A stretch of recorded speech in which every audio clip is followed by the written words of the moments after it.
भजन करो उस रब का जो दाता है कुल सब का। भजन करो उस रब का जो दाता है कुल सब का। वो कबीर परमेश्वर है और वही आपका पाप नाश करेगा और आपको जन्म मृत्यु के रोग से छुटवाएगा। अमर करूं सतलोक पठाऊं ताते बंदी छोड़ कहाऊं। बोलो सतगुरुदेव। एक भक्त है, उसने अभी कुछ महीने पहले उपदेश लिया। वो अपने मुख से अपनी सारी कहानी आपको सुनाएंगे पुण्यात्माओं। समर्थ का शरणाग हो रंग होरी हो, कदे ना हो ए काज राम रंग होरी हो। इनका एक छोटा सा बच्चा 10-12 वर्ष का और 1100 वाट के तार से टच हो गया। इसका जख्म है इतना 2 अंगुल पूरी आ जा और पैर का अंगूठा जल गया, आर पार निकल गई बिजली। इस बच्चे ने बताया कि ये इस दास के रूप में कबीर परमेश्वर पहुंचे। वहां पर इस बच्चे का हाथ पकड़ कर यूं खींच लिया उस बिजली से और ऊपरली मंजिल पर था, उस पे छज्जे पे सुला दिया स्लैब के ऊपर। काफ़ी देर बातें करी।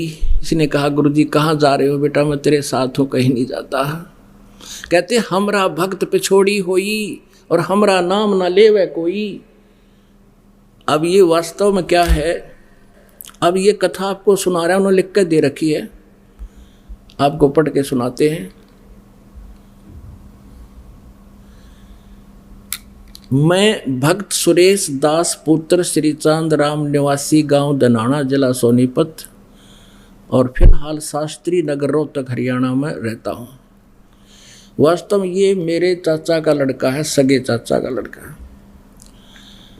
और न्यू क्या करें, घर का जोगी जोगड़ा बाहर का जोगी सिद्ध, इनके साथ ऐसी हो रही थी बताई। अब ये दास आपको बहुत बार बताता है कि जैसे परमात्मा स्वयं आए हुए थे कबीर जी, उसमें वो स्वयं कहते भी थे कि मैं हूँ भाई पूर्ण परमात्मा, लेकिन किसी के दच्चा ना थी। और अब गरीबदास जी को अपने प्रमाण दिए, उन्होंने प्रमाण किया कि हम सुल्तानी नानक तारे दादू को उपदेश दिया, जात दुल्हा भेद नहीं पाया, काशी में कबीर होया। तो ऐसे इनको भ्रम था, इस दास पर विश्वास नहीं किया। इनकी पत्नी को प्रेत बाधा थी और उन्होंने सारे जंतर मंत्र करते रहे। मैं पढ़कर सुनाता हूँ, बाकी शेष इन्होंने लिख कर दिया है। मैं भक्त सुरेश दास पुत्र श्री चांदराम निवासी गांव दनाना जिला सोनीपत, फिलहाल शास्त्री नगर रोहतक का निवासी हूँ।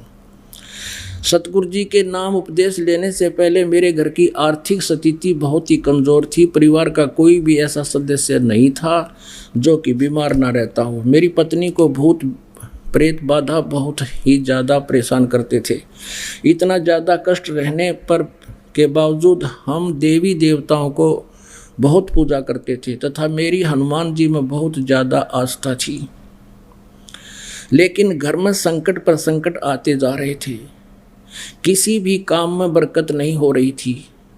पूर्ण परमात्मा सतगुरु रामपाल जी महाराज मेरे परिवार के होने के कारण हम उनको पूर्ण परमात्मा नहीं मान पाए, जिसका खामियाजा हमें कई वर्षों तक झेलना पड़ा। तभी गांव सिंहपुरा के निवासी भक्त विकास ने मुझे बताया कि आपके घर में पूर्ण परमात्मा जगत गुरु रामपाल जी महाराज आए हुए हैं और आप कहाँ सोए पड़े हो। तो मैंने कहा कि काल ने हमें कष्ट ही इतने दे रखे हैं कि वहाँ के बारे में जानने का टाइम ही नहीं मिला।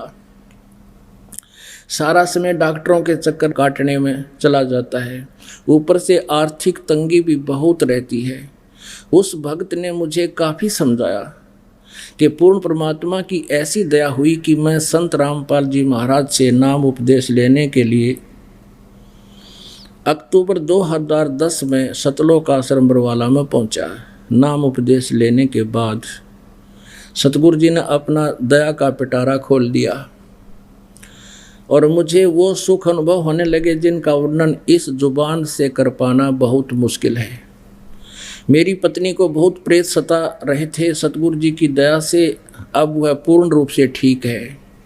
7 सितंबर 2011 को, अभी पिछले महीने की बात है, 7 सितंबर, मेरा लड़का मोहित उम्र 12 साल, जो कि मेरे कहने पर मिस्त्री को बुलाने के लिए गया था। मिस्त्री के मकान के ऊपर 1100 वोल्ट की वोल्टेज की तार थे। लड़के का तारों के बीच में 1 फीट की दूरी थी। जब वह उनके नज़दीक गया तो तारों ने लड़के को खींच लिया। लड़के के सिर पर तार गड़ गया। इसका निशान दिखाएंगे आपको, ये भगवान, तथा मुंह जल गया। बिजली सारे शरीर में प्रवेश करके पैर के अंगूठे की हड्डी को तोड़ कर निकल गई। उसमें मेरे लड़के को सतगुरु रामपाल जी महाराज बहुत ही चमकदार शरीर यानी तेजोमय शरीर सहित दिखाई दिए। उन्होंने लड़के का हाथ पकड़कर छज्जे पर लटा दिया। फिर लड़के की और सतगुरु जी की बात हुई तथा जब सतगुरु जी जाने लगे तो लड़के ने पूछा, गुरुजी कहाँ जा रहे हो? क्योंकि बेहोश था उस टाइम लड़का और आत्मा से बातें हो रही थी। सतगुरु जी ने कहा, बेटा मैं तेरे साथ हूँ, तू घबरा मत। उसके बाद हम लड़के को हॉस्पिटल में ले गए। वहाँ पर भी लड़के को गुरुजी दिखाई दिए और मेरे लड़के ने कहा कि गुरुजी मेरे साथ हैं, तुम घबराओ मत। यदि आज हम परमेश्वर कबीर जी की शरण में नहीं होते तो हमारा लड़का जिंदा नहीं होता और हमें बहुत कष्ट का सामना करना पड़ता। बोलो सतगुरुदेव की जय। अब आपको दिखाते हैं, अभी आपको दिखाते हैं इस बच्चे का जो स्थिति। अब देख, अभी तो 1 महीने में, लगभग 1 महीना हो गया, ऊपर हो गया, बल्कि बहुत फर्क हो गया। इसकी पहले की जो तस्वीर ले रखी है इन्होंने वो भी दिखाते हैं, देखना।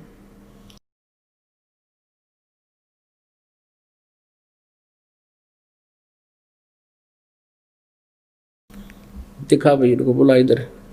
बोलो सतगुरुदेव की जय। मंदिर छोड़ सतगुरु रामपाल जी महाराज की जय। मैं किसी मिस्त्री के पास गया हुआ था, फर्नीचर वाले मिस्त्री के पास गया हुआ था, तो उसके ऊपर से 11,000 वोल्टेज के तार गए हुए थे। तो मेरी मम्मी बोली तार ऊपर, मैं से देखने लगा तो ओ बिजली ने मैं खींच लिया 1.5 फुट ऊपर से। ये सिर दिखा नीचे न करके देख,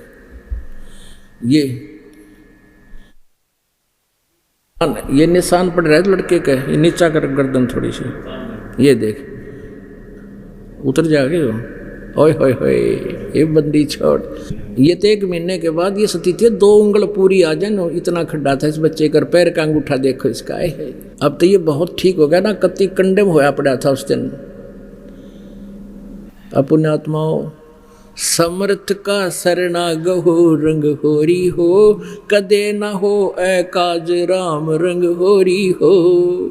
हमरा भक्त पे छोड़ी होई, तुम्हारा नाम ना लेवे कोई। परमात्मा कहते जब हमारे भक्ता पर आपत्ति आ गई तो हमारा नाम कौन लेगा। अब ये जो मैंने पढ़कर सुनाया है, ये भक्त सुरेश है, मेरे सगे चाचा का लड़का है। और वही बात है, घर का जोगी जोगड़ा, बाहर का जोगी सदे। ये तो परमात्मा कहते हैं, मैं रो तू सृष्टि को, सृष्टि रोवे मोहे। गरीबदास इस वियोग को समझ नहीं सकता कोई। अब क्या स्थिति थी इनकी। इसकी माता भी आई हुई है लड़के की यहाँ पर। उस दिन आई, इसमें 40 किलो वजन था और आज पहलवान कैसी हो रही है। नाम लिए 5-6 साल भर नाम लिया हुआ है, सारी बाधाएं दूर होगी, सब चिंताएं मिट गई। तो पुण्यात्माओं, ये समर्थ की ओट है। दुख द्वंद उपादम जीव बंधे, समर्थ की नहीं उपासा है। इस समर्थ की उपासना ना करने से हम दुख पा रहे हैं। समर्थ की आडम होने के बाद कहते हैं ये उन्हीं की सुनवाई होती है, उन्हीं के ये दुख दूर होते हैं। ये लड़का मृत्यु को प्राप्त होना था अगर ये शरण में नहीं होते। कहते हैं पति भरता जमी पर जो जो धर है पाँव, समर्थ झाड़ू देते है ना काटा लग जावे। कहते जैसे आज दास सत्संग करा था, इतना लंबा चौड़ा विस्तार है, इतना ज्ञान हटाना पड़ता है। ये प्रसंग रह गया कि पतिव्रता यानी जो एक परमेश्वर पर आधारित हो जाती हैं पुण्यात्माएं, फिर वो समर्थ परमात्मा उनके जीवन रूपी सफर में जितने भी बाधाएं आनी होती हैं, पापों के जो कारण दुख होना होता है, उन पाप रूपी कांटों को उस जीवन रूपी सफर में बुहारते चलते हैं, कहीं मेरी प्यारी आत्मा के कोई दुख ना हो जा। ये वही प्रमाण समझ लो। बोलो सतगुरुदेव सत साहिब।